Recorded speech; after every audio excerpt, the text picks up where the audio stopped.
The ascension and fall of the Septim Emperors coincided with the start and end of the Third Era. An entire epoch in Tamriel is literally based off this legendary dynasty, and perhaps rightly so. There have been numerous dragonborn emperors from this bloodline of great fame, but equally, and maybe even surprisingly, there have also been plenty of despots and pretentious leaders as well. In this collaboration with Imperial Knowledge, we're going to be going through the most interesting members of the Septim Dynasty in chronological order. It's fairly obvious that we're going to begin with the famed Tiber Septim, but for the purposes of this video, I'll try and be succinct in describing the man's many achievements. To be clear though, there are many interpretations as to who, or whom, Tiber Septim really is. The most commonly accepted story within the Empire is that Tiber Septim was a single man, born in Atmora and reared in Skyrim, eventually achieving godhood through what is called Chim, or Kim. Others assert that the being known as Talos or Tiber Septim was really three different men. Originally King Wulfarth, then Hjalti Earlybeard, and eventually Zurin Arctus. Along this line of thinking is the thought that Talos is not necessarily any one of Hjalti, Wulfarth or Zurin, but rather a massive divine being created through their interplay. Suffice to say that the latter interpretation is regarded as heresy within the Empire.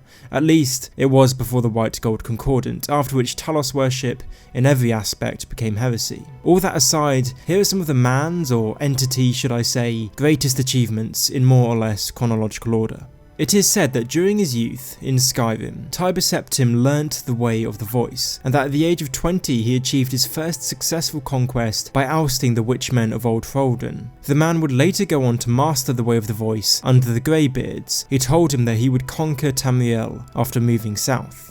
Talos became general of the Clovian estates under King and later Emperor Kynareths. General Talos met the combined army of Skyrim and High Rock on the field of Sankator, who were hostile to Kynareths. The Skyrim army joined him when they saw him use the Thu'um and knew him to be the son of Skyrim and heir to the empires of men. But the Bretons saw things differently. General Talos was almost killed in the Second Era 854 by a High Rock Nightblade who managed to slit his throat and kill Emperor Kynareths. Although he could no longer use the voice, Talos went on to command Tamriel with a whisper.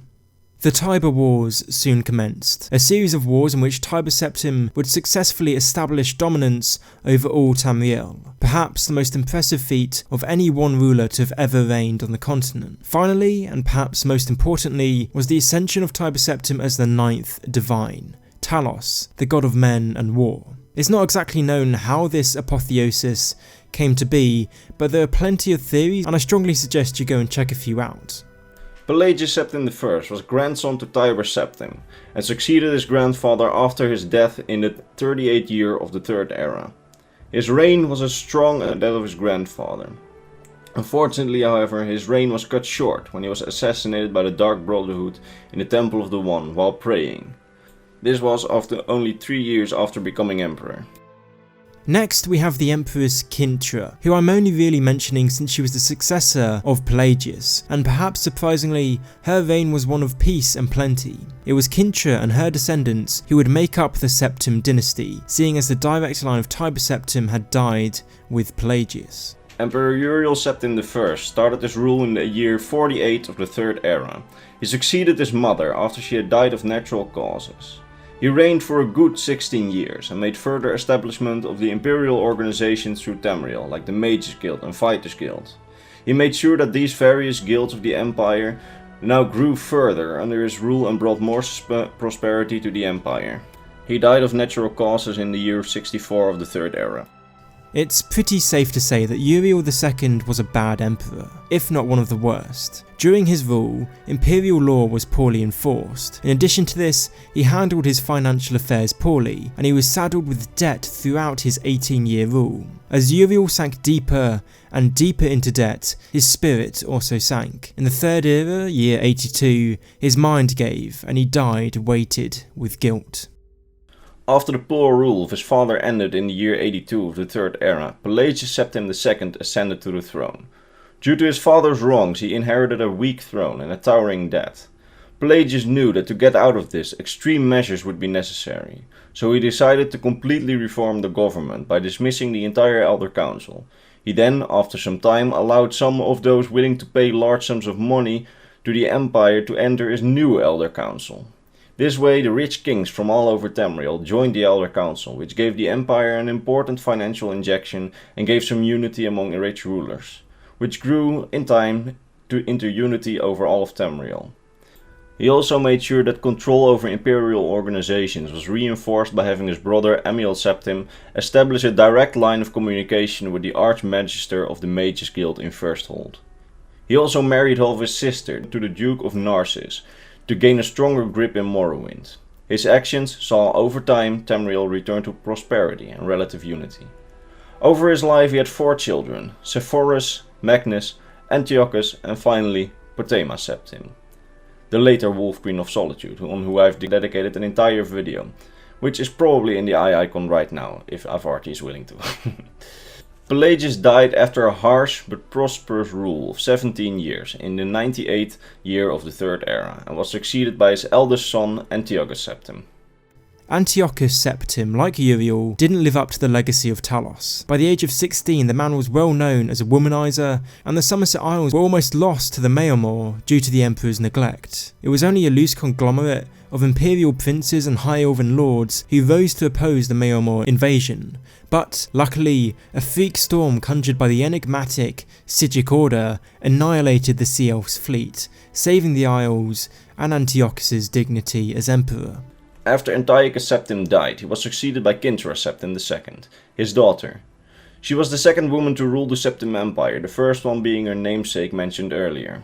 She inherited the throne at the age of 15, and her coronation was attended by her 2 uncles Sepphoris and Magnus Septim, but her aunt, Magnus Septum of Solitude, was not there, since she had insulted Kinter in front of the entire Elder Council by accusing her of being a bastard child, so the coronation would be stopped and her own son Uriel would be emperor.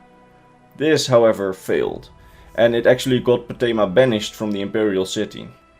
Due to this failed attempt, Magnus assembled her allies in High Rock, Skyrim and Morrowind, and with her son Uriel started the War of the Red Diamond against the empire of the young Kinter. They quickly took High Rock, Skyrim and Morrowind without too much effort from Kinter, and without any real resistance from Kinter and her empire. When Kinter finally assembled forces with her uncles and the generals, she was abducted at Glenpoint by rebel forces during a battle, and was later executed. The exact year of her execution is debated. Some say that she was held captive for more than 2 years and then killed, but her execution ushered in the reign of Uriel Septim III, son of Magnus, who had conquered the imperial city in Kintereth's absence. Now, Uriel III is unique on this list, since the man was never really a true emperor, and he wasn't even a proper septim either. Uriel III was the son of Magnus Septum, daughter of the Emperor Pelagius Septim II, and wife of Mantiarco, King of Solitude. Uriel III led a coup against his cousin emperor, Kinter II, whom he accused of being a bastard child. The 3 armies of High Rock, Morrowind, and Skyrim led by Uriel III invaded the imperial-held areas of Tamriel. After Empress Kinter's capture and supposed murder in the Third Era year 120, in reality she was kept captive until she was murdered 3 years later, Uriel III faced a lengthy period of waiting as his armies attempted to conquer the Empire. On one side of the prolonged conflict was Pelagius II's surviving children, the Empire, and most of the kings of Tamriel, and on the other Uriel III, his mother Magnus, Skyrim and northern Morrowind. Uriel III was eventually captured during the Battle of Ichidag in Hammerfell, 3rd Era year 127, and was subsequently charged for his crimes against the Empire. En route to his trial, however, an enraged mob overtook his carriage and burned him alive within it. Uriel III's death marked the end of the conflict and the beginning of his successor Sepphoris Septim's reign. When Uriel III's rule had finally ended, his uncle Sepphoris Septim, former king of Galain, took the throne after years of waging war against his nephew Uriel III. He was a good ruler, kind, intelligent, but unfortunately his rule was not one of prosperity, as the war continued, but this time against his sister, Magnus, who was still fiercely opposing him from Solitude, without allies, but with the Daedra she summoned on her side. He fought her city-state of solitude for 10 years until it finally fell and his sister was no more. He then died only a short while later, fell from his hordes at old age. He had no children left since the war had consumed them all, thus his younger brother, Magnus Septum, would take the throne. Magnus Septum is only going to have the briefest of mentions on this list, purely because the man is thought to have been murdered after only 5 years on the throne by his extremely infamous son, Pelagius the Mad, who is going to be the subject of the next video, which is going to continue this topic over on Imperial Knowledge's channel. Thanks for watching. As I said, there is a second part of this video over on Imperial's channel. His half of the video is going to be as interesting, if not more so than mine, so don't miss it.